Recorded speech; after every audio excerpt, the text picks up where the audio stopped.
शादी के बाद एक लड़की ज़्यादातर अपने ससुराल वालों से उखड़ी उखड़ी सी रहती है और अपने पति को बहुत ही बुरी तरह से ट्रीट किया करती है। लेकिन एक दिन अचानक से कुछ ऐसा होता है, जब वह दिवाली की सफाई कर रही थी तो उसे एक ऐसा कागज़ मिल जाता है जिसे पढ़ने के बाद उसकी आंखें फटी के फटी रह जाती हैं और वह अपने ससुराल वालों से और अपने पति से माफ़ी मांगने लगती है रो रो कर। कौन थी वह लड़की और किस वजह से वह अपने ससुराल वालों से उखड़ी उखड़ी रहा करती थी और क्या था उस लेटर में ऐसा जिसे देखने के बाद ये लड़की अपने ससुराल वालों और अपने पति से रो रो कर माफ़ी मांगने लगती है। पूरी सच्चाई के बारे में जानने के लिए वीडियो को अंत तक जरूर देखें। मेरठ की एक साधारण सी कॉलोनी के अंदर एक 2 मंजिला मकान होता है, जिस मकान के अंदर एक सरकारी टीचर रहा करते हैं जिनका नाम है अशोक कुमार। अशोक कुमार जी फिलहाल रिटायर हो चुके हैं और इस घर के अंदर वह अपने परिवार के साथ रहा करते हैं। परिवार में उसकी पत्नी जिनका नाम सावित्री है और उसकी एक बेटी है इकलौती जिसका नाम है काजल। दरअसल यहाँ पर दोनों पति पत्नी को शादी के काफी दिनों बाद बच्चे नहीं हुए थे और जब काफी ज्यादा इलाज करवाने के बाद इनको जैसे तैसे करके एक ये बेटी हुई है, तो माता पिता अपनी बेटी से बहुत ज्यादा प्यार किया करते हैं और उसे अच्छी तरह से पढ़ा लिखा रहे हैं। लेकिन जैसे ही बेटी शादी की हो जाती है तो उसके बाद माता पिता इसकी शादी की चिंता करने लगते हैं और साथ में जो अड़ोस पड़ोस वाले होते हैं वह भी इस बारे में बातचीत करने लगते हैं। अब यहाँ पर ये बातें जब माता पिता तक पहुँच जाती हैं तो वो भी सोचते हैं कि सच में हमें अपनी बेटी की शादी करनी चाहिए, क्योंकि अब वो शादी की हो गई है। तो इसी वजह से माता पिता शादी की चिंता करते हैं और जो पिता अशोक कुमार होते हैं वह अपने दोस्तों में इस बात को फैला देते हैं कि भाई मुझे अपनी बेटी की शादी करनी है, कोई अच्छा सा लड़का किसी की निगाह में हो तो मुझे जरूर से बता देना, और मेरी इकलौती बेटी है, मैं इसे खूब अच्छा खासा दहेज दूंगा। इस बात को सुनकर यहाँ कर जो उसके दोस्त होते हैं वो सभी लोग इस बारे में चर्चा करने लगते हैं और धीरे धीरे अशोक कुमार का एक दोस्त जो कि रिटायर होने के बाद दिल्ली में रहा करता है उसके पास तक ये बात पहुंच जाती है। अब जो अशोक कुमार का दोस्त होता है उसके ही पड़ोस में एक करोड़पति व्यक्ति रहा करता था जिसका एक इकलौता बेटा था जिसका नाम था सूरज। सूरज के पिता की बहुत बड़ी बड़ी कंपनियां हैं और यहाँ पर जो सरकारी टीचर अशोक कुमार का मित्र होता है उसे इस लड़के का रिश्ता उसके दोस्त की बेटी के लिए बिल्कुल परफेक्ट लगता है। तो इसी वजह से वो अभी तो किसी से कोई बात नहीं करता है, लेकिन सीधा यहाँ से अपने दोस्त के पास जाता है अशोक कुमार के पास और वहां पर जाकर उसे लड़के के बारे में बताने लगता है। कहता है कि यार सुना है कि तू अपनी बेटी की शादी कराना चाहता है और मेरी निगाह में एक बहुत ही अच्छा लड़का है, अगर तू शादी करे तो मैं उससे तेरी बेटी की शादी करा सकता हूँ। अब इस बात को सुनकर अशोक कुमार जी पूछते हैं कि बताओ कौन है लड़का और क्या किया करता है। तो यहाँ पर जो उनका दोस्त होता है वह उन्हें पूरी बात बताता है। कहता है कि दरअसल जो लड़का है उसके पिता की बहुत बड़ी बड़ी कंपनियां हैं और वह उन्हीं कंपनियों में जाकर उन कंपनियों को देखा करता है और विदेश से उसने सारी पढ़ाई लिखाई की है। अब यहाँ पर रिश्ता वाकई में अच्छा था और लड़के के बारे में भी बहुत अच्छी अच्छी बातें उसने बताई थी कि लड़के में कोई भी ऐब नहीं है और वो पूरी तरह से जमीन से जुड़ा हुआ है। लेकिन यहाँ पर अशोक कुमार जैसे उसकी पूरी संपत्ति के बारे में सुनता है तो वह सोचने लगता है कि अगर बेटी की शादी इतने बड़े घर में करनी है तो बहुत सारा दान दहेज देना होगा, और इसी वजह से वह अपने दोस्त से इस तरह की अटकलें लगाने लगता है जिनसे यह भी महसूस ना हो कि उससे शादी नहीं करना चाहता, और कहता है कि नहीं यार उस घर में तो मैं अपनी बेटी की शादी नहीं करूंगा, बड़े लोग हैं, बड़े लोगों की अलग तरह की सोच हुआ करती है। लेकिन यहां पर जो उसका दोस्त होता है वो कहता है कि बिल्कुल भी ऐसी सोच नहीं है, मैं तो उनके सामने कुछ भी नहीं हूं, लेकिन मुझसे वो काफी आदर सम्मान के साथ बात किया करते हैं और पूरा परिवार से हमारा घर जैसा रिलेशन है और कोई भी परेशानी नहीं होगी। अगर तेरी बेटी उस घर के अंदर चली जाएगी तो बहुत ही अच्छा रहेगा और कैसी भी दिक्कत नहीं है। इस बात को सुनकर अशोक कुमार को भी थोड़ा सा ये लगने लगता है कि बेटी एक बार अच्छे घर में चली जाएगी तो बहुत ही अच्छा रहेगा, और उसके बाद वह रिश्ते के लिए हामी भर लेता है। यहाँ पर जो उसका दोस्त होता है वो कहता भी है कि देखो उनको रुपए पैसों की कोई जरूरत नहीं है और तुम्हें बिल्कुल भी दहेज नहीं देना है। लेकिन यहाँ पर अशोक कुमार मन के अंदर सोच लेता है कि बहुत बड़ा घर है, अगर दहेज नहीं दूंगा तो मेरी बेटी की चारों तरफ बेइज्जती हो जाएगी और उस घर में कोई खास वैल्यू नहीं होगी। ऐसी सोच हर बाप की होती है, क्योंकि उसे लगता है कि बेटी दहेज के कारण ही उस घर में अच्छी तरह से रह पाएगी और लोग उसकी वाहवाही करेंगे। लेकिन कहीं कहीं यह बात पूरी तरह से फेल हो जाती है। अब इसके बाद जो अशोक कुमार होता है वह रिश्ते के लिए उन लोगों को बुला लेता है, तो वो लोग एक बहुत ही महंगी गाड़ी में आते हैं और जैसे ही वो लोग इस घर के अंदर एंटर करते हैं तो यहाँ पर अशोक कुमार को महसूस होने लगता है कि शायद इनके सामने तो मेरी हैसियत बिल्कुल जीरो है और ये लोग तो अब मेरे मुंह पर ही मना करके चले जाएंगे। लेकिन जैसे वो लोग घर के अंदर आते हैं तो वहां पर आने के बाद उनका व्यवहार देखकर अशोक कुमार पूरी तरह से हैरान हो गया था, क्योंकि जितना इनके पास पैसा था उतना ही अच्छा इनका व्यवहार था। ये लोग लोग बिल्कुल भी ये महसूस नहीं होने देते कि इनका घर काफी छोटा है और वो तो आलीशान घर से आया करते हैं। जैसा भी उसके घर में सामान था उसी के साथ एडजस्ट करते हैं और यहाँ पर अच्छी तरह से उससे बात करते हैं। इधर जो लड़का सूरज होता है वह भी आया था और वह जब यहाँ पर लड़की के पिता अशोक कुमार से बात करता है तो उसकी सारी चिंताएं दूर हो जाती हैं, क्योंकि लड़का काफी ज्यादा समझदार था और सुलझा हुआ था। वह सारी बातें उनके बारे में कर रहा था। अपनी दौलत का बखान तो उन्होंने एक बार भी नहीं किया था और ना ही उन्हें बताया था कि उनके पास इतनी दौलत है। हालांकि यहाँ पर अशोक कुमार को सब कुछ पता था। इसके बाद यहाँ पर जो सूरज होता है वह इनकी बेटी काजल से बात करने की कोशिश करता है और यहाँ पर वो लोग बात करने में एग्री भी कर देते हैं। दोनों को एक कमरे में भेजा जाता है और उसके बाद जब सूरज होता है वह काजल से बात करता है तो उसे काजल का व्यवहार बड़ा ही अच्छा लगता है और इधर जो काजल होती है उसे भी सूरज का व्यवहार बड़ा ही अच्छा लगा था, क्योंकि उसने शालीनता के साथ उसकी पढ़ाई लिखाई के बारे में पूछा और यह पूछा कि तुम आगे नौकरी करना चाहती हो या फिर घर संभालने का ही इरादा है। तो यहां पर काजल कह देती है कि जैसा आप रखोगे वैसा मैं रह लूंगी,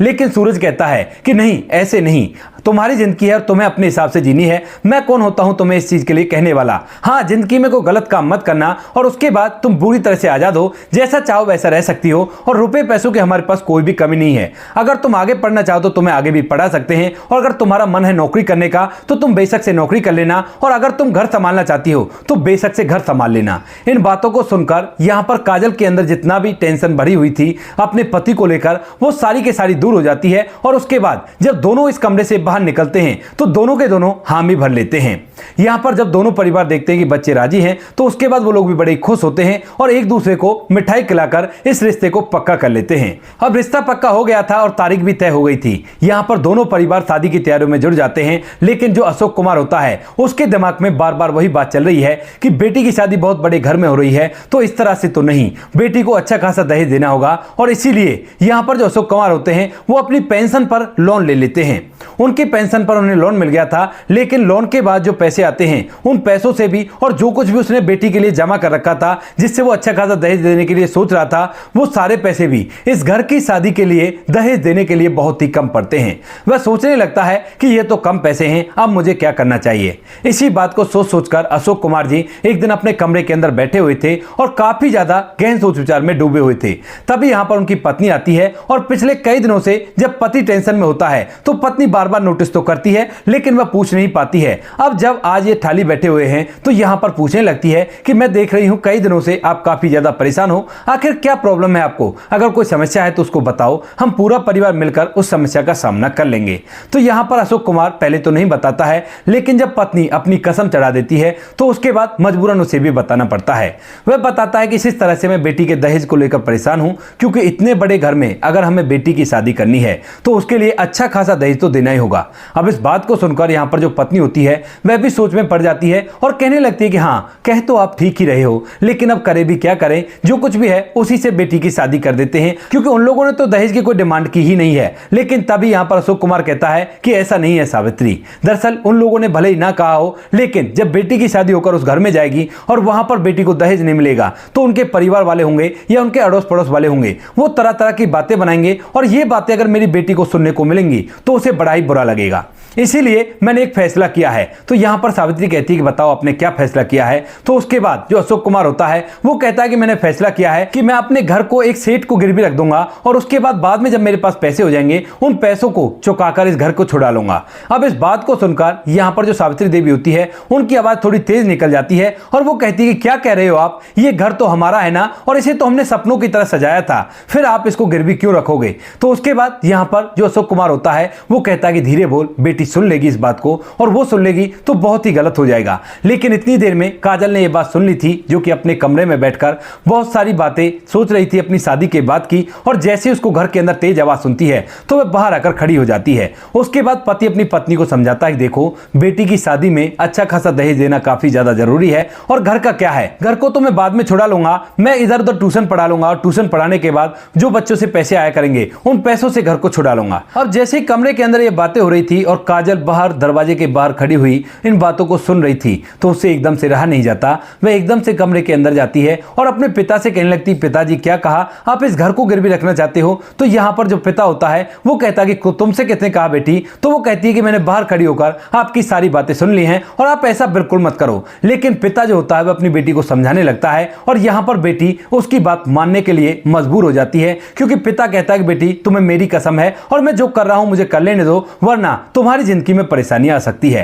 इसके बाद जो पिता होता है उस घर को गिरवी रख देता है और धीरे धीरे शादी का दिन भी आ जाता है। यहाँ पर धूमधाम और रीति रिवाजी के साथ घर को गिरवी रखने के बाद काजल की शादी हो जाती है और शादी होने के बाद काजल जो होती है वो दुल्हन बनकर सूरज के घर में चली जाती है। अब यहाँ पर आने के बाद वैसे तो सब कुछ ठीक था, लेकिन काजल को न जाने किस वजह से अपने ससुराल वाले और अपना पति बड़ा ही बुरा लगने लगता है, क्योंकि उसके मन में चल रहा था कि इनकी वजह से, इनको दहेज देने की वजह से मेरे पिता ने अपने सपनों का महल भी गिरवी रख दिया है और अब ना जाने क्या होगा, वो कैसे कैसे उस घर को छुड़ा पाएंगे। इस बात को सोच सोच कर वह काफी ज्यादा परेशान होती है, क्योंकि पिता ने जिसको घर गिरवी रखा था उसने 6 महीने की मोहलत दी थी और 6 महीने बाद इस घर को छुड़ाना था, वरना उसे बेचना पड़ेगा। इस बात को सोच सोच कर काजल काफी ज्यादा परेशान रहती है और इस चिड़चिड़ेपन को अपने ससुराल वालों पर निकालने लगती है। हालांकि चारों तरफ ये तो वाहवाही हो गई थी कि अपनी बेटी की शादी में जी जान लगा दी है और बहुत अच्छा खासा दहेज दिया है, लेकिन परिवार पूरी तरह से दुखी हो जाता है और साथ में जो बेटी काजल होती है वह भी काफी ज्यादा परेशान रहती है। यहाँ पर वह अपने ससुराल वालों से चिड़चिड़ा व्यवहार किया करती है। तो इसके बाद जो सूरज होता है वह काफी ज्यादा समझदार था और वह अपने घर वालों को समझा देता है, कहता है कि कोई बात नहीं, नई शादी हुई है, शायद इस वजह से कर रही हो। इधर जो सूरज के माता पिता होते हैं वह भी काफी ज्यादा समझदार थे और बहुत ही ज्यादा शालीन थे। वह कहने लगते कि कोई बात नहीं बेटा, हम कहां कुछ कह रहे हैं, हम तो केवल बता रहे थे कि तुम्हारी पत्नी अभी तक बचपने में जी रही है। ऐसा कहकर वो परिवार काजल को इसी तरह से झेलता रहता है, लेकिन यहां पर उसका चिड़चिड़ापन और भी कुछ ज्यादा ही बढ़ने लगता है और जब सूरज उसे समझाया करता तो यहां पर काजल समझ तो जाती है, लेकिन बार बार वह ऐसा ही व्यवहार किया करती। सूरज इस बात को देखकर काफी ज्यादा परेशान होता है और इसी परेशानी के चलते वह अपनी पत्नी पर गौर देने लगता है। दरअसल यहां पर जो उसकी पत्नी होती है वह जब भी कभी अपने माता पिता से बात किया करती तो उसके बाद उसके चेहरे पर खुशी नहीं, अजीब सी खामोशी हो जाया करती और उसके बाद ही वह काफी ज्यादा चिड़चिड़ी हो जाया करती। तो यहां पर वह सोचने लगता है कि कुछ ना कुछ बात इसके मायके में है और इसी वजह से जो सूरज होता है वह उस बात के बारे में अपनी पत्नी से पूछने लगता है कि क्या घर पर कोई बात है, अगर कोई बात है तो तुम मुझे बता दो। लेकिन पत्नी यहां पर उसे कुछ भी नहीं बताती है, क्योंकि पिता ने कह दिया था कि तुम्हारे पति को यह पता ना चल जाए कि हमने घर गिरवी रख के तुम्हें दहेज दिया है, वरना उसके बाद चारों तरफ बदनामी भी हो सकती है। तो यहां पर काजल जो होती है वह उसे कुछ भी नहीं बताती है, लेकिन यहां पर जो सूरज था वह समझ चुका था कि सच में ही इसके मायके में कोई न कोई गड़बड़ है। तो इसी वजह से यहां पर जो सूरज होता है वह अपने बेस पर इस बात की तहकीकात करता है और तहकीकात करने के बाद उसके सामने सारी बात आ जाती है, क्योंकि सूरज के दोस्त का एक जानने वाला पड़ोस के घर में रहा करता था और जब वह उसे इस घर पर निगरानी रखने के लिए कहता है तो वह पूरी बात उसे बता देता है, लेकिन सूरज ने कह दिया था कि इस बारे में किसी को भी पता ना चल जाए। इसके बाद वह बताता है कि यहाँ का एक सेठ है और उस सेठ के यहाँ पर इन्होंने घर गिरवी रख रखा है और घर को छुड़ाने के लिए केवल 6 महीने की अवधि इन्हें मिली हुई है। इसी वजह से शायद तुम्हारी पत्नी इस तरह से किया करती होगी, क्योंकि वह अपने माता पिता से बहुत ज्यादा प्यार किया करती है। अब सूरज के पूरा मामला समझ में आ जाता है और इसके बाद एक दिन जो सूरज होता है वह अपने माता पिता को मंदिर ले जाने के बहाने से शाम के समय गाड़ी में बिठाता है और घर से लेकर चल देता है। लेकिन घर से जैसी थोड़ी दूर एक चौराहा आता है तो उस चौराहे पर गाड़ी रोककर वह अपने माता पिता को ये सारी बातें बताने लगता है। कहता है कि माँ बाबूजी इस तरह की बात है और इस वजह से यहाँ पर जो मेरी पत्नी है वह काफी ज्यादा चिड़चिड़ी रहा करती है। अब इस बात को सुनकर सूरज के जो माता पिता होते हैं वह मामले की गंभीरता को समझते हैं और थोड़ी देर तक इस बात पर सोच विचार करते हैं। सोच विचार करने के बाद वह सोचने लगते हैं कि सच में एक पिता अपनी बेटी के लिए जी जान लगा दिया करता है और ये तो जीता जागता सबूत है, लेकिन ये लोग अगर इतने परेशान हैं तो इनकी परेशानी के कारण कोई खत्म करना होगा। और वह अपने बेटे से कहने लगते हैं बेटा अगर ऐसी बात है तो तू ऐसा कर, उनके उस कर्ज को चुका दे और उस घर को गिरवी से छुड़वा दे। लेकिन तभी यहाँ पर जो सूरज होता है वो कहता है कि माँ वो काम तो मैं कब का कर देता, लेकिन वो लोग काफी ज्यादा स्वाभिमानी है और मैं उनके स्वाभिमान को बिल्कुल भी ठेस नहीं पहुंचाना चाहता। अगर उनको ये बात पता चल गई कि मैंने उनके घर को गिरवी से छुड़ाया है तो उसके बाद वो शर्मिंदा भी हो सकते हैं और इस बात को बिल्कुल भी स्वीकार नहीं करेंगे। अब इस बात को सुनकर यहाँ पर जो सूरज का पिता होता है वह थोड़ी देर तक सोचता है और सोचने के बाद कहने लगता है कि बेटा जब तुम्हें सारी बात पता है तो इसका एक ही सॉल्यूशन है, तुम ऐसा करो अपने किसी दोस्त को गुमनाम व्यक्ति के नाम से इस घर को छुड़वाने के लिए बोल दो, ताकि घर भी गिरवी से छूट जाएगा और उनको पता भी नहीं चलेगा कि इस घर को गिरवी से किसने छुड़वाया है। अब यह बात सूरज को बड़ी अच्छी लगती है और उसके बाद वह अपनी कंपनी के एक भरोसेमंद एम्प्लॉय को अपने पास बुलाता है और कहने लगता है कि भाई तुम्हें मेरा एक काम करना होगा। अब यहाँ पर कंपनी का मालिक कोई बात कहे और वर्कर उस बात को ना माने, ऐसा तो हो ही नहीं सकता। और ऊपर से जो व्यक्ति था जिसका नाम मोहन था, वह सूरज का काफी अच्छा मित्र था और वह इस बात के लिए तैयार हो जाता है। और वैसे भी ये एक नेकी का काम था, तो इसमें वो मना भी कैसे कर पाता। वह उससे कहता है कि ठीक है, मैं काम कर दूंगा। और इसी वजह से यहाँ पर जो मोहन होता है वो इतने पैसे, जितने पैसों में उस घर को गिरवी रखा गया था, अपने पास लेता है और लेकर सीधा उस सेठ के पास पहुंच जाता है। वहां जाकर उन पैसों को उन्हें दे देता है और कहता है कि भाई ऐसा करो, जो अशोक कुमार का घर तुम्हारे पास गिरवी है उसको गिरवी से छोड़ दो और मुझे इन पैसों की एक रसीद बनाकर दे दो और कल जाकर इन पेपरों को उसे दे देना। अगर वह पूछे कि इस घर को गिरवी से किसने छुड़वाया है तो तुम कह देना कि तुम्हारा एक स्टूडेंट था जिसे इस बारे में पता चल गया और उसके बाद उसने पैसे चुका दिए। इसके बाद यहाँ पर जो सेठ होता है वह कुछ और पैसों की डिमांड करता है और जो सूरज होता है फौरन से अपने दोस्त को उतने पैसे दे देता है और मुंह मांगी कीमत पर उस घर को गिरवी से छुड़वा लेता है। घर को छुड़वा लिया गया था और यहाँ पर जो उसका दोस्त मोहन होता है सूरज का, वह उससे एक रसीदी टिकट भी बनवा लेता है कि फलाने के घर को गिरवी रखने के लिए जो पैसे मैंने लिए थे वो मेरे पास वापस आ गए हैं और उन पैसों को फलाने नाम के व्यक्ति ने चुकाया है और इन्होंने मुझे पैसे देकर उस घर को गिरवी से छुड़ा लिया है। कल मैं उन कागजों को उसके घर तक पहुंचा दूंगा। ऐसा लिखवाकर उस पर साइन वगैरह करवा लिए गए थे ताकि उनके पास भी प्रूफ रह सके कि कल को ये बोलने लगे कि मेरे पास कोई पैसे नहीं आए तो उसके बाद इस प्रूफ को दिखाकर ये बात सिद्ध की जा सके। इसी वजह से उसने वो प्रूफ बनवा लिया था और उसके बाद उस प्रूफ को ले जाकर सूरज को दे देता है। जैसे वह प्रूफ सूरज के पास पहुंचता है तो यहाँ पर सूरज को इस बात की बड़ी खुशी होती है और उसके बाद वह इस प्रूफ को लेकर अपने घर चला जाता है और अपनी एक पुरानी डायरी में वहीं पर संभाल कर रख देता है कि अगर जरूरत पड़ी तो इसको बाहर निकाल लेंगे, वरना शायद कभी इसकी जरूरत ही नहीं पड़ेगी। ऐसा सोचकर वह घर में रहने लगता है और यहां पर ऐसा ही होता है दोस्तों। जब यहां पर अशोक कुमार जी और उनकी पत्नी सावित्री घर के आंगन में बैठकर इसी समस्या का समाधान ढूंढ रहे थे, क्योंकि उन्होंने ट्यूशन के लिए भी कोशिश कर ली है लेकिन ट्यूशन से भी कुछ नहीं हो रहा। जो पैसे फालतू कमा करते हैं वो उनके देखरेख में लग जाया करते हैं, क्योंकि यहां पर उन्होंने अपनी पेंशन पर लोन ले लिया था और थोड़े बहुत पैसे उन्हें मिला करते थे घर खर्च के लिए। अब उनकी पूर्ति करने के लिए जो और भी एक्स्ट्रा खर्चा होता है उसकी वजह से वो सारे पैसे खर्च हो जाते हैं जिनको वो ट्यूशन में लिए थे। और अब तक बेटी की शादी को 4 महीने भी हो चुके थे,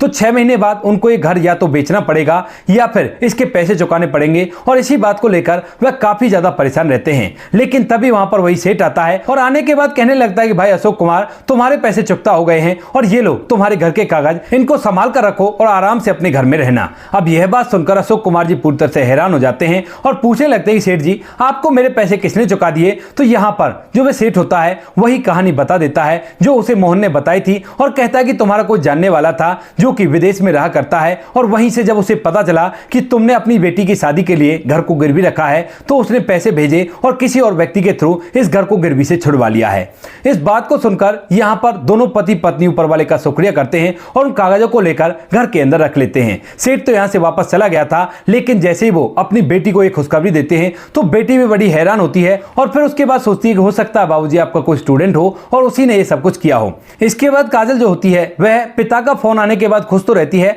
लेकिन उसका चिड़चिड़ापन कुछ ऐसा ही रहता है और कुछ दिनों तक और वो लोग इस चिड़चिड़ेपन को झेलते हैं। लेकिन तभी अचानक से दिवाली आती है और दिवाली के टाइम पर जो काजल होती है वह घर की साफ सफाई में जुट जाती है कुछ नौकरों के साथ। और उसके बाद जब वह घर की साफ सफाई कर रही थी तो उसी दौरान उसे अपनी पति की डायरी से वो कागज मिल जाता है जिस कागज के अंदर ये सब कुछ लिखा हुआ था। दरअसल उस डायरी से वो कागज का एक कोना बाहर निकला हुआ था और जब यहाँ पर ये काजल ये देखती है कि एक डायरी का कोना बाहर निकला हुआ है तो उसके बाद उसे भीतर करने की कोशिश करती है, लेकिन जैसे वो निकालती है तो एकदम से वो पूरा के पूरा कागज बाहर निकल आता है और इसे पढ़ने के बाद उसके पैरों तले से जमीन खिसक जाती है, क्योंकि जिन ससुराल वालों को वो इतना गलत समझ रही थी उन्होंने उसके लिए इतना किया था उसके पति ने। और उसके बाद जो काजल होती है उसकी आंखों में आंसू आ जाते हैं। शाम के समय जैसे उसका पति वापस आता है तो उसके बाद वह अपने पति को उस कागज को दिखाती है, क्योंकि उसमें मोहन का नाम लिखा हुआ था और मोहन को उसका पति भली भांति जानता था, क्योंकि कई बार कंपनी के काम से मोहन घर तक भी आया करता है और काजल भी उसे अच्छी तरह से जाना पहचाना करती थी।